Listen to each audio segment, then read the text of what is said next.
Welcome back to the Deep Dive. Today, we are opening up the books on Spire Inc., ticker SR.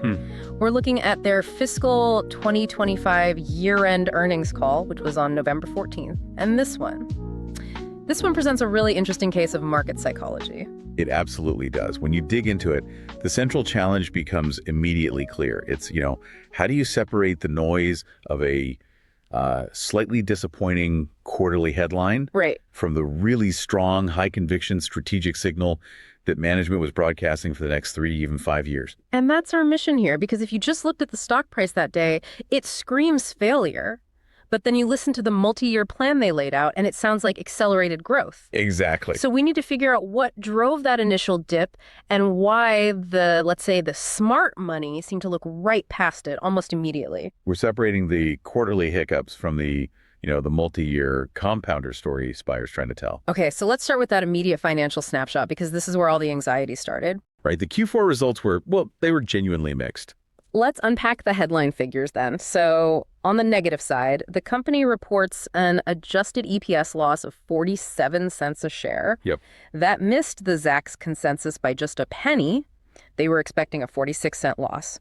But still, that's the number that flashes red on the screen. It is. But then, you look at the top line, and it's a completely different story. A huge beat on revenue. A huge beat. Yeah. Q4 revenue came in at $334.1 million. The consensus was way down at $308 million. So the money was definitely flowing in. The money was flowing in, but the bottom line loss was just a little bit wider than people expected. And the market's immediate reaction to that 1 penny miss. Well, the stock dipped. It was down about 2.4% versus the prior close. But what's really fascinating here is the timing of it all. Okay. That drop happened pre-market. It was like a reflexive, algorithm-driven sell-off. But if you actually track the trading during the conference call itself, It's stabilized. it was flat to only, modestly negative, which suggests that as soon as the big investors started hearing management explain the why behind the miss and lay out the forward guidance, they were basically willing to forgive that Q4 headline almost in real time. So the key takeaway is the market had an emotional reaction, but then the fundamentals laid out on the call took over. Precisely. The quarter was just a temporary distraction. The real story isn't Q4. It's the full year, and more importantly, what's driving these costs. All right, let's pivot to that full year then, because fiscal 25 was, undeniably solid. It was very solid. Adjusted EPS hit $4.44. That's a strong 7.5% growth year over year from $4.13 in fiscal 24. For a utility, that's moving. It is. And that growth came from 2 main places. First, good utility rate increases, and second, really strong performance from their midstream and gas marketing businesses. But the Q4 loss that spooked everyone, that came from higher spending. Specifically, higher utility operating and maintenance O&M expense, and also higher depreciation. Which is just a fancy way of saying they spent a lot of money on upgrading and expanding their pipes and infrastructure. Essentially, yes. And this gets to the core of the utility model, right? Yeah. You have to spend money today on capex that turns into depreciation to expand your asset base. So that you can charge more tomorrow. Exactly. Once those assets are in the ground and working, regulators let you earn a return on them by raising rates. So management's whole argument is that the Q4 miss was just a necessary side effect of investing in future growth. Okay, that's the narrative. But let's be critical for a second. We have to talk about the cash flow situation. We absolutely do. This is the main sort of yellow flag you have to watch. Operating cash flow dropped sharply. It fell to $578 million in fiscal 25, all the way down from $912 million the year before. And at the same time, capex shot up to $922 million. Wait a minute. So you're saying they are now running negative free cash flow? Deeply negative. In this interest rate environment, that's a huge pill for the market to swallow, even for a growth utility. Aren't they just betting everything on future regulatory wins to cover this massive spending today? That feels like a big execution risk. It is the core operational risk. And management, to their credit, they addressed it head on by just hammering the point on balance sheet discipline. Okay, so what's their defense? It's twofold. First, they actually reduced their long-term debt to about $3.37 billion. But second, and this is the crucial part, they maintained their target for funds, from operations to debt. That FFO to debt ratio. And they're targeting 15 to 16%, right? Why is that specific number so vital? because that is their credit rating defense. That range gives them about 300 basis points of cushion, a buffer, above the level where rating agencies like Moody's or S&P start talking about a downgrade. I see. So by holding that line, they're signaling to the market, yes, we're spending a lot, but we are managing our debt so carefully that our credit is safe. And then they backed up that confidence with a dividend hike. Nothing says we believe in future cash, like raising the dividend. They boosted it 5.1% to 82.5 cents quarterly. Which works out to $3.30 a year. And that will mark their 23rd consecutive annual increase in 2026. A 23-year streak is a very powerful signal to send when people are worried about current cash flow. Okay, this is where the story gets really interesting. The multi-year guidance. This is the signal that's getting analysts to upgrade. The forward numbers are, for a utility, they're dramatic. The guidance is incredibly aggressive. So for fiscal 26, next year, the adjusted EPS target is $5.25 to $5.45. Right. And the midpoint of that range is like 20% growth year over year. Yeah. That kind of jump just immediately sets them apart from their peers. And they didn't stop there. They gave visibility all the way out to 2027. They did. Adjusted EPS guidance for 27 is $5.65 to $5.85. And management was really clear. They said the midpoint, $5.75. That's the new base. The new anchor point. That's the new anchor. And from there, they reaffirmed their long-term growth target, their CAGR, of 5 to 7%. So to make all this happen, they must have a massive capital plan to back it up. Massive is an understatement. They lifted their 10-year capital plan to a staggering $11.2 billion through fiscal 35. Wow. And almost $5 billion of that is slated just for the next 4 years. And is this the kind of spending that regulators like to see? Is it recoverable? Highly recoverable. That's the key. About 70% of that money is earmarked for safety and reliability. Replacing old pipes, modernizing the system. Regulators love that stuff. That spending builds the rate base, and the rate base is the engine of profit. So how does their regulatory strategy make sure they actually earn on that spending? Because regulatory lag can kill you. It's all about what they're doing in Missouri.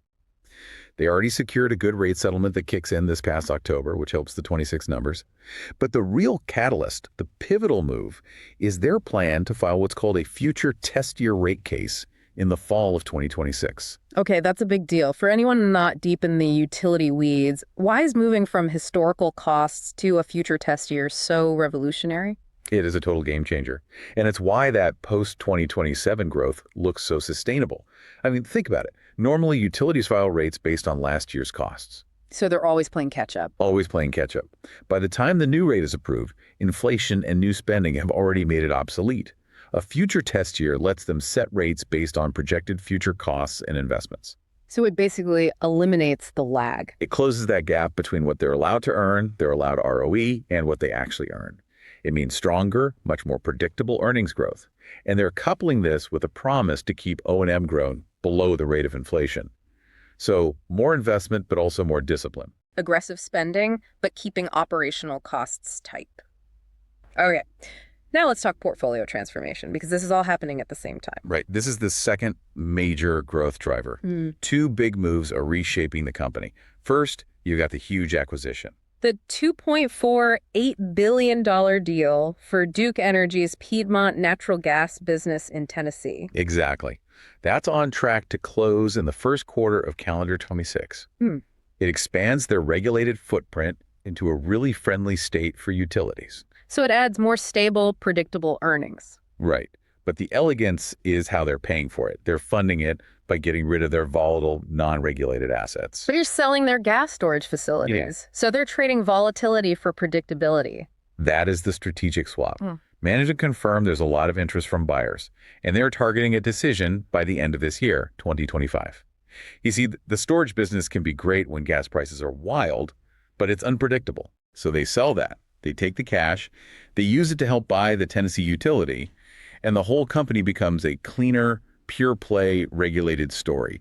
It's a highly credit positive move. And when they're financing the rest of that big deal, they were careful to talk about shareholder dilution. They were very careful. They said it'll be a balanced mix of debt and equity, but then they specified they want to issue a minimal amount of common shares. So they're looking at things like hybrid securities. Exactly. Or junior subordinated debt. Yeah. Things that count as equity on the balance sheet but don't dilute the existing shareholders as much. So they are actively turning into this cleaner, more predictable, high-growth, regulated utility. How's the market viewing this whole pivot? You can see it in the relative performance. Spire has just materially outpaced the main utilities ETF, the XLU, over the last 3 months and year to date. So investors are already buying into the story. They're already subscribing to this narrative. Yep. And you saw it after the call, too. There was elevated implied volatility and some unusual options activity, which just confirms that big investors are actively positioning themselves here, despite that initial stock dip. All right, this brings us to the part of the deep dive where we synthesize all this and pitch the most outrageous but plausible trade idea. And we must remind everyone, This is absolutely not financial advice. It's based purely on the information from the call and for educational and entertainment purposes only. agreed. So let's frame this setup. The stock traded down on the Q4 noise. But immediately after, analysts like Morgan Stanley raised their price target significantly. I think it went from $91 to $99. Yeah. And they cited an 11% uplift in earnings power based on this new long-term plan. So you have a short-term dip set against a very clear, very near-term corporate catalyst. What's the play? The immediate catalyst is that storage asset sale. Management said a decision is coming by year end. The trade is to go long SR. And you're specifically targeting a potential breakout move toward that $99 price target, triggered by the announcement of a definitive sale agreement for those storage assets. Because that announcement confirms the funding for the Tennessee deal and officially cleans up the story. Exactly. The rationale here is that this trade is a bet on management's execution. It hedges against the risk of that negative cash flow because a credit-positive sale announcement immediately unlocks the growth that's implied by that super strong 26 and 27 guidance. So it's a high-conviction bet on the transformation, on M&A discipline, and on them actually hitting that 5 to 7% long-term growth. It's a bet on the transformation succeeding against that transient quarterly noise. You got it. That's the play. That wraps up our deep dive into Spire Inc. What we really saw today was management trying to force the market's attention away from a single quarter and onto a multi-year structural growth story. A very clear effort. We saw the successful 7.5% EPS growth in fiscal 25. That's being backed up by a huge $11.2 billion capex plan. And the whole thing is being reshaped by the Tennessee acquisition and that pending storage sale. All designed to create a cleaner, higher growth utility while minimizing dilution risk for shareholders. And the entire long-term growth story, it really hinges on the single point. Regulatory execution in Missouri. Absolutely. That shift to the future test year filing in 2026 is the linchpin for everything that comes after. So the key question for you to mull over as you watch this company is this. How much uplift in their earned ROE can Spire realistically achieve in fiscal 28 as a direct result of that one regulatory change? And, could that efficiency actually push the company beyond the high end of its 5 to 7% long-term growth target? Food for thought. Thank you for joining us for this deep dive. We'll catch you next time.